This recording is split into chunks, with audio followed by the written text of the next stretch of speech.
Hurmatli obunachilar, kanalimiz rivoji va videolar tez-tez chiqishi uchun kanalimizga obuna bo'lib, videolarga like bosib qo'yishingizni so'rayman. Shu ishlarni qilgan barcha sodiq obunachilarimga kattakon rahmat. Agar ushbu film sizlarga yoqsa, filmni to'liq versiyada Telegram kanalimiz orqali ko'rishingiz mumkin. Telegram kanalimiz manzili kommentariyada. Demak, tanishamiz. Bosh qahramon Andrey va uning qaynotasi. Ularning bir-biridan chiroyli rafiqalari bo'lsa ham, ular ko'chadagi yosh qizlarga ko'z olaytirishadi. Andreyning o'g'lini tug'ilgan kuni bo'lib o'tadi. Kechasi esa bolakay bobosi va buvisi bir-biriga jinsiy yaqinlik qilishayotganini ko'rib qoladi. Chunki ularning uyi Andreylarning uyini ro'parasida edi. Va albatta bolakay ko'rgan narsalarini otasiga aytib beradi. Ertasiga esa qaynota va kuyov ko'chada ketishayotganda bolakay ko'rib qolganini qaynotasiga aytadi. Bundan keyin Andrey bilyard o'ynagani boradi va buni qarangki, o'sha yerga uning qaynotasi ham kelib unga qo'shiladi. Ular o'ynab turishganida ularning oldiga jozibali Charlotte kelib qo'shiladi. Qiz Andreyning qaynotasini tanishi bo'lib chiqadi. Shundan keyin Andrey bilan Charlotte tanishib olishadi. Shundan keyin biroz spirtli ichimliklar ichishadi. Shunda Andrey qaynotasiga bu ishlarni sir tutishini iltimos qiladi. Bu paytda Charlotte ularning oldida chiroyli shakllarda turib bilyard o'ynay boshlaydi. Ataylab ularni hislarini uyg'otish uchun har xil qiliqlar qilardi. Keyin Andrey qarab tursa, qizcha tursigini yechib sochiga o'rab qo'yadi. Qizning figurasidan Andrey gapira olmay lol qolgan edi. Xullas, bo'lib o'tgan bu ishlardan keyin qiz Andreyning qaynotasi bilan ketadi. Andrey uyga kelgach, xotini u homilador emasligini aytadi. Shunda yigit ayb kimda ekanini so'raydi. Ma'lum bo'lishicha, muammo erida ekanini qizga doktorlar aytib bo'lgan ekan. O'sha kundan keyin Andrey Charlottani o'ylab yurgan edi va ertasi kuni ishga kelganida uni Charlotte kutib o'tirgan ekan. Xullas, biroz u yoqdan bu yoqdan gaplashishadi, ovqatlanishadi. Keyin esa ular jinsiy yaqinlik qilishadi. Uyga borganda Andrey darhol yuvinishga kirib ketadi. Shunda uning xotini qizlarning atirini sezib qoladi va bu ham yetmagandek uning cho'ntagidan Charlottening tursigini topadi. Juda achinarli holat, to'g'risi. Qayerdan cho'ntakka tushib qolgan bilmadim endi to'g'risi. Shundan keyin er-xotin o'rtasida janjal kelib chiqadi albatta. Kuyov bo'lgan ishni qaynotasiga aytib beradi. Shunda uning qaynotasi bunday vaziyatlardan qanday chiqib ketishini o'rgatadi. Bu erkak umri davomida qanchadan qancha qizlar bilan yurgan ekan. Alisa va onasi o'zaro erlari haqida gaplashishadi. Shunda Maria uning otasi ham nechta qizlar bilan yurganini aytib, qizni tinchlantiradi.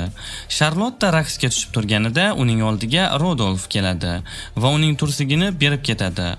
Rodolf, ya'ni Andreyning qaynotasi, o'z xotiniga sovg'a beradi. Bundan ayol juda xursand uyiga qaytayotgan edi, ammo uni mashina urib vafot etadi.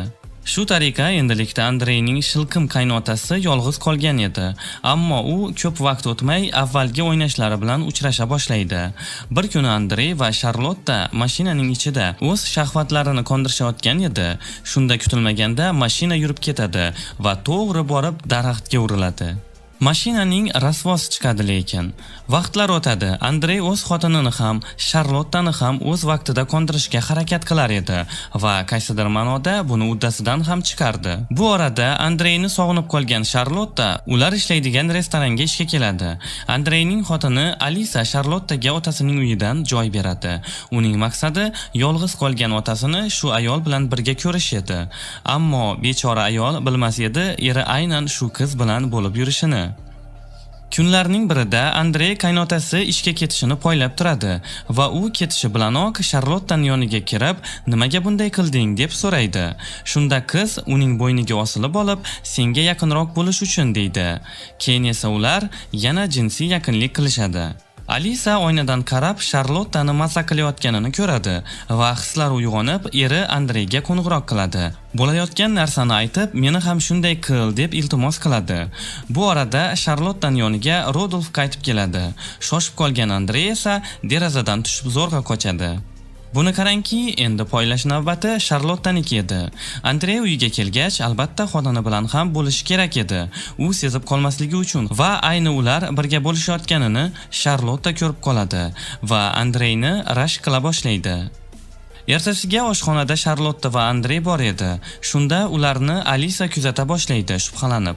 Ammo shu payt Alisaning orqasidan bosh oshpaz kelib ushlay boshlaydi. Buni qarangki, hali Alisaning o'zi ham oppoq emas ekan. Shu erkak bilan bo'lib yurar ekan. Xullas, Charlotte boshqa restoranda gaplashamiz deb sirli maktub qoldirib ketadi. Buni esa Alisa darhol aniqlaydi va ularning ketidan o'sha restoranga yo'l oladi. Restoranda Charlotte va Andrey uchrashishadi. Biroz o'tmay janjallasha boshlashadi.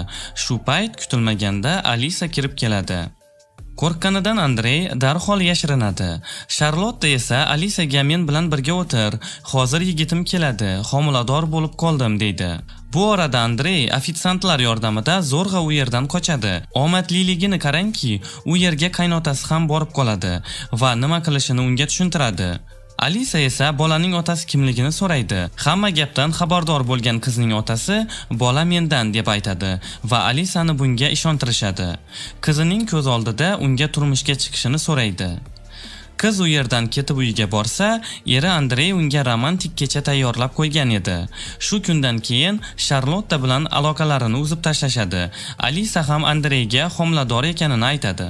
Shunday qilib, ayb erkakda degan joyda ikkita ayol ham Andreydan homilador bo'lishadi. Hurmatli obunachilar, agar videoyimiz sizlarga yoqqan bo'lsa, iltimos kanalga obuna bo'lib, videoga like bosing. E'tiboringiz uchun rahmat, xayr, salomat bo'ling.